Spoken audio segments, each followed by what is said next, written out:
Se os escândalos do INSS e do Banco Master somados vitimaram diretamente quase 7 milhões de pessoas, você precisa saber que um novo escândalo pode prejudicar mais de 213 milhões de pessoas. Seria cômico não fosse trágico, mas vou falar de outro escândalo envolvendo outros honorários de outra advogada casada com outro agente público. Para entender esse escândalo, você precisa entender um pouco da coisa que permite você assistir a este vídeo na sua televisão, no seu tablet, computador ou smartphone, que dá a você a possibilidade de trabalhar em qualquer profissão, de estudar qualquer assunto, de informar e se informar, de aprender, de interagir, expressar, comunicar, se divertir, produzir, ganhar dinheiro, enfim, de existir. Essa coisa que é a eletricidade.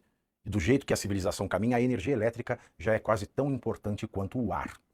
Em condições normais, o sistema elétrico brasileiro produz energia suficiente para todo o país a partir das suas hidrelétricas e cada vez mais de matrizes eólica e solar. Dezenas de bilhões de reais dos cofres públicos permitiram a expansão dessas fontes renováveis. Notório defensor das fontes renováveis no Congresso Nacional, o deputado cearense Danilo Forte foi o relator da Lei de Diretrizes Orçamentárias de 2024. No mesmo ano da sua LDO, as matrizes energéticas eólica e solar receberam 11 bilhões de reais em incentivos públicos.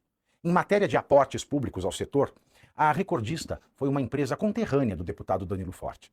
A cearense Casa dos Ventos recebeu o maior volume de financiamento público direto em projetos eólicos, quase 1 bilhão de reais avalizados pelo BNDES. Fundada em 2007, a Casa dos Ventos é controlada pelo empresário Mário Araripe, grande camarada do deputado Danilo Forte, que desde 2023 já agendou 19 reuniões para o empresário com ministros e secretários do governo federal. Em 2022, ele vendeu 34% da empresa para a francesa Total Energies por aproximadamente 550 milhões de dólares, cerca de 3 bilhões de reais à época.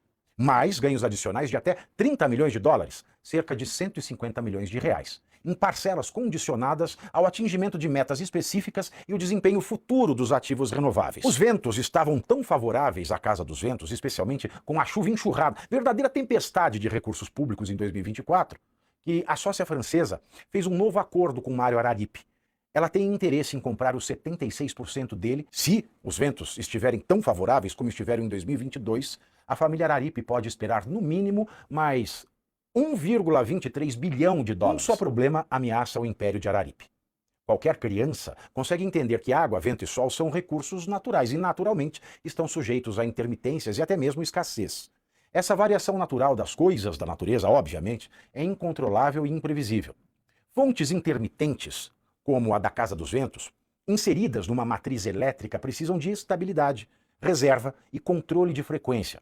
As matrizes renováveis, ou seja, eólica, solar e hidráulica, apenas são viáveis em escala nacional quando existem fontes não renováveis de respaldo, que funcionam como um seguro, uma garantia às excepcionais intempéries climáticas. Tanto que a Alemanha, um dos países mais avançados e renováveis do mundo, tem investido nas usinas térmicas como matriz complementar, como garantia excepcional para as matrizes renováveis. Já no Brasil, a realidade é típica do Brasil. O Brasil vai levando e pagando para ver a cada crise energética. E paga caro, muito caro. Caro porque compra durante a emergência. E deixa para comprar durante a emergência porque, na bonança, vai subsidiando empresas renováveis em nome de um ambientalismo de passeata, ineficiente. Há anos, o Operador Nacional do Sistema Elétrico vinha alertando que o crescimento das renováveis no Brasil demandava, como complemento, uma fonte de geração que não dependesse de fatores climáticos. Há anos, o Brasil vem postergando o leilão. Eis que, em março deste ano, o governo realizou o tão esperado leilão de energia, o LRCAP 2026. O governo contrata usinas térmicas que só serão ligadas quando houver necessidade. Além de sanar as contas públicas, o LRCAP 2026 assegura ao país potência firme, estabilidade e capacidade de resposta para horários críticos de consumo e eventos climáticos extremos, em condições e valores pré-fixados. Mas a importância desse leilão vem sendo vítima de uma narrativa simplista. Os mocinhos verdes defensores das renováveis do bem contra os vilões cinzas defensores das termoelétricas do ódio. Essa caricatura é uma fachada que esconde os interesses privados de um bilionário, que é apoiado por um deputado, que é financiado pela família desse bilionário, através dos serviços de advocacia da esposa desse deputado para uma associação de sindicatos que coincidentemente pleiteiam, mesmo sem legitimidade de causa, a realização dos sonhos daquele bilionário em uma disputa judicial de centenas de bilhões de reais. É uma ação civil pública contra o leilão LRCAP 2026, travestida de defesa ao meio ambiente. Travestida porque esconde interesses privados bilionários em prejuízo da geração de energia elétrica no Brasil. A ação foi proposta pela Associação Brasileira dos Sindicatos e Associações Representantes das Indústrias de Energias. A ANEEL adiou a homologação do leilão em razão dessa ação, que na verdade é um amontoado de falácias e contradições. Primeiro, a lei brasileira estipula que, além do Ministério Público, da Defensoria Pública, dos entes federados, das autarquias, empresas públicas, fundações e sociedades de economia mista, somente pode propor esse tipo de ação a associação voltada à proteção do patrimônio público, social, do meio ambiente, do consumidor, da ordem econômica, da livre concorrência, dos direitos de grupos raciais, étnicos ou religiosos ou do patrimônio artístico, estético, histórico, turístico e paisagístico. A Abra Energias é uma associação de sindicatos e associações patronais vinculados à indústria de energia elétrica. Em resumo, ela não pode propor ação civil pública. Segundo, mesmo que pudesse propor essa ação, ela deveria ter ajuizado entre o final das consultas públicas e o fechamento do edital. O único momento oportuno para se judicializar um tema técnico e amplamente debatido desde 2025, em consultas públicas prévias ao leilão. A Abra Energias teve a oportunidade de discutir tudo o que quisesse nelas, mas não fez nada. Talvez porque nenhum técnico concordaria com as teses que vai que cola apresenta agora na esfera judicial. Terceiro, ao questionar valores, a ação promovida pela Associação Sindical alega proteção à ordem econômica, aos consumidores e ao patrimônio público. Mas a suspensão pleiteada pela Associação Sindical é fatal ao setor público. Tecnologias e insumos importados para geração de energia são bens escassos, disputados e sujeitos a pressões internacionais. O mundo inteiro está construindo novas térmicas para dar conta da demanda de energia dos data centers, que precisam de um fornecimento seguro e ininterrupto. Somem-se a isso a instabilidade energética europeia, as oscilações cambiais, a inflação, a incerteza tributária brasileira, as dificuldades de licenciamento ambiental, o impacto do debate sobre o fim da escala 6x1 em uma indústria que exige operação contínua e ininterrupta. A cada dia de atraso,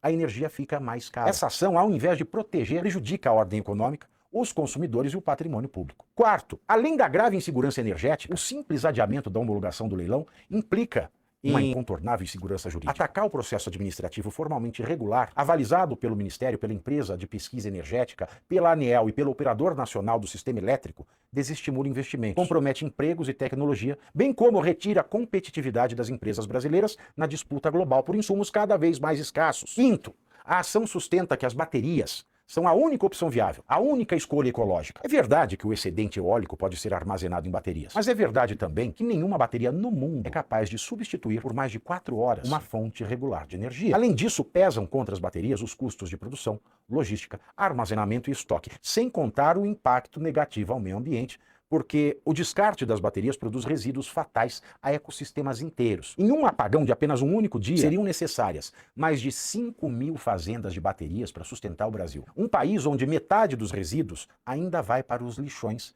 e a taxa de reciclagem é inferior a 10%. Bateria é tragédia anunciada. Essa ação civil pública com fundamentos inconsistentes, proposta por uma associação ilegítima, é assinada pela advogada Fernanda Cristine Rocha de Paula, esposa do deputado federal Danilo Forte, ligado ao bilionário Mário Araripe, controlador da Casa dos Ventos, cujo desempenho dos ativos vem sofrendo com o desperdício decorrente da expansão descoordenada das renováveis e cujos bilhões de reais oferecidos pela Total Energies estão ameaçados se o poder público honrar o leilão e não optar por investir nas baterias para estocar os seus ventos. Que o judiciário diga não a essa ação civil pública e que a ANEEL homologue já os resultados da LRCAP 2026, pelo bem do Brasil.